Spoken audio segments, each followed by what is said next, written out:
हे आज आहे संडे आणि आमची ॲनिव्हर्सरी. माही सकाळी सकाळी उठून मला म्हणलं चल आपण चहा प्यायला जाऊया. आणि तो मला आज आपली ॲनिव्हर्सरी आहे, तर मी तुला चहा प्यायला घेऊन जातो. आणि तो ऑल द वे मला चहा प्यायला घेऊन आला होता 15 किलोमीटर दूर. सो नॉर्मली कसं होतं, आम्ही बर्थडे चांगले सेलिब्रेट करतो, पण ॲनिव्हर्सरीला असं काहीच आमच्यामध्ये एक तर आम्हाला लक्षात नव्हतं, लक्षात राहत नाही, कारण आम्ही बर्थडे लक्षात राहतं पण ॲनिव्हर्सरी समहाऊ विसरून जातो किंवा बिझी असतो लाईफमध्ये. सो ॲनिव्हर्सरी सेलिब्रेशन दरवर्षी राहून जातं आमचं. बट यावर्षी माहीनं चार्ज घेतला की आपण करूया काहीतरी स्पेशल. सो आज आम्हाला तो बाहेर घेऊन गेला होता आणि ही पूर्ण प्लॅनिंग माहीची होती सेलिब्रेशनची. सो आम्ही निलोफर कॅफेला आलो होतो. हैदराबादमध्ये जे आहे त्यांना निलोफर कॅफे माहिती असतील. सो हा पर्टिक्युलर कॅफे हायटेक सिटीचा होता. आणि मग तिथून आम्ही कॅफे चहा पाणी घेऊन निघालो होतो लंचसाठी. लंचला आम्ही आलो होतो पक्का लोकल नावाच्या रेस्टॉरंटमध्ये. तोही छान रेस्टॉरंट होता, बट मला फक्त स्टार्टर इथे आवडलं. आणि बस वेटिंग होती, तो सो वेटिंग करावं थांबलो थोडा वेळ. मग किटूसाठी स्टार्टर मागवलं.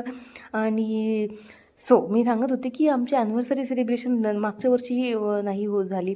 आणि मग आता ह्या एरियात आलोच आहोत, तर मग म्हणलं शिल्पग्राम नावाचं एक विलेज आहे, त्याने आर्टिफिशियल विलेज क्रिएट केलेले. सो ते एक्सप्लोअर करूया की तुलाही टाईमपास होईल आणि माहीने नाही पाहिलं. सो माहीलाही एक्सपिरियन्स येईल. इकडे हँडीक्राफ्टेड वस्तूही आहेत, तीही शॉपिंग केली.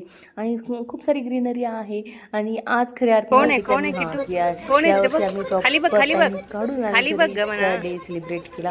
प्रॉपर पूर्ण दिवस बाहेर होतो, खूप खाल्लं पिल्लं. आणि आता किट्टूलाही कन्सिडर करूनच आमचा सगळा शेड्यूल असतो की कुठेचा टाईमपास होईल का, तिला मजा येईल का नाही. हे राजस्थानी सॉन्ग ही किटून पहिल्यांदाच एक्सपिरियन्स केलं. मग त्यानंतर आम्ही घरी यायच्या रस्त्यावर क्रेविंग नावाचं कॅफे आहे, जे माझ्या घरापासून खूप जवळ आहे.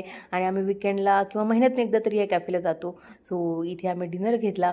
आणि बस असं होतं आमच्या ॲनिव्हर्सरी सेलिब्रेशन आणि डेट नाईट. आणि घरी आलो होती इडलीसाठी.